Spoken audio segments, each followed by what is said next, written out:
Okay, thank you guys. Good morning, good evening, good afternoon. So, physics for engineers topics is optics. Dahil na kita. So, adding number 23. A piece of glass with a flat surface is at the bottom of a tank of water.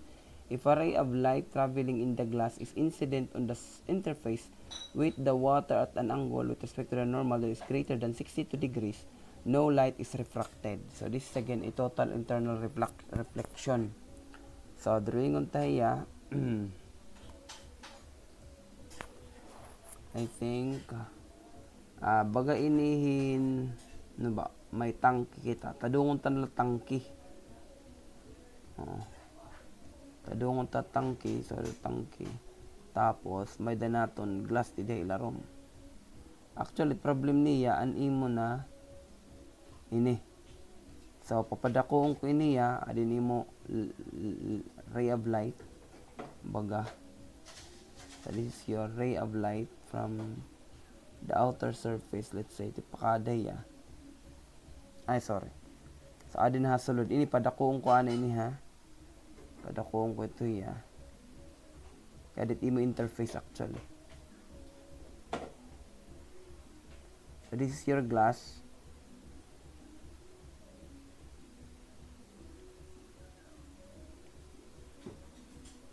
baga iniya amade ha this is your glass. This is your glass. This is your glass. Tapos water na nga din. So let's say may danaton ray na sugad. Okay? So amo gap ini ay sorry. May danimo ray. Medyo na bend ini actually.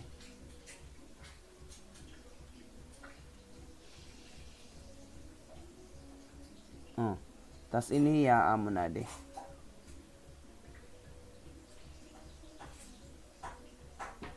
Na?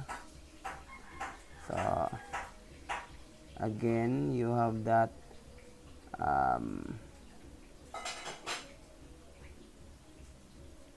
incident yan. So you have that incident ray. This is 60 degrees. So at 60 degrees nabalik waray na refract kundi nabalik na tanan is because of the total internal reflection.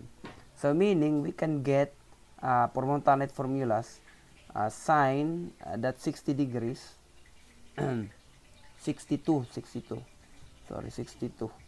sine 62 degrees is equal to NB, which is water all over NA and imo glass.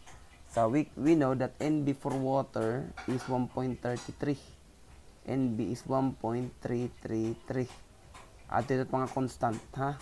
Adi man? Ito dida, dati dida. Ito man yan, ito la. Ito man, 1.33. So, we can get actually NA for this. The N for glass. So we can get NA to be 1.33 all over sine 62. So that is NA. So kung maaraw na kita NA, we go back to our properties of light ng equation in here. So we can calculate actually since wavelength ang ginhatag, naghatag kasi yan wavelength, 100 to water, diman? If the light has a wavelength of 400 nanometer in the glass, 408 nanometer in the glass, what is the wavelength of the light in the water? So, may dakita ha glass. So, meaning, this is now the glass, NA, this is glass, NA, mountain NW, para baga di kita malipat, this is water, this is glass. So, NG na hagin NG ko. So, this is N water, NW, NG. So, when medra kita kanan NG glass, ano niya ginhatag? We have the wavelength in the glass to be 408 nanometer. So, an imo ito, wavelength ha glass, G, which is 408 nanometer. So, therefore, we can calculate actually the wavelength in vacuum of that particular light. So the wavelength of that light in vacuum. So we can calculate that one using this formula, demand.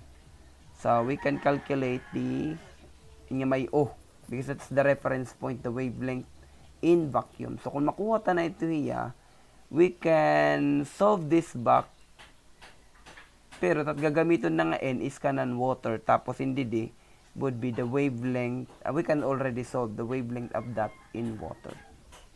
So ganun natin ya. Okay? So we can calculate the wavelength O by formula ano to? N, tapos ano mo index of refraction. So you have N and the wavelength of that in that material of glass. So we can get the vacuum, and this is pareho tiya nga tanan.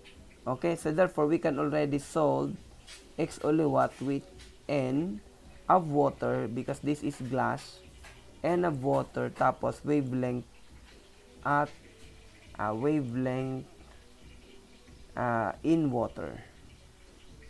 So we can already solve this one, the wavelength in water, given that we have NW to be 1.33. So solving both simultaneously. So nahon tadi, your wavelength of that light in vacuum would be Ng to be 1.33 all over sine 62, of course, Ng, diman. And then the wavelength of that in the glass is 408 nanometer. Okay? So we can have LO. So in Liwatiya, we can now solve for the in water, which is all over NW. And we can substitute this one, 1.333 times 408 nanometer all over sine 62. So ini pala, tapos igta-times natin in NW, which is 1.333. Diba? Cancel. So you have 408 all over sine 62. So 408 divided by sine 62. So mamay di na nga natin kailangan nga ni ang tubig nga constant. So that would be, they give us the wavelength in water to be 462 nanometer. Wavelength of that particular light, para magsingkuan nga light, kung blue, kung yellow, I don't know. Bahang iba yung electromagnetic spectrum. So damo kasi tira. Of course, that's a spectrum, di ba? 462 nanometer, the wavelength of that particular light in water. Okay? So simple as that. Thank you guys for listening.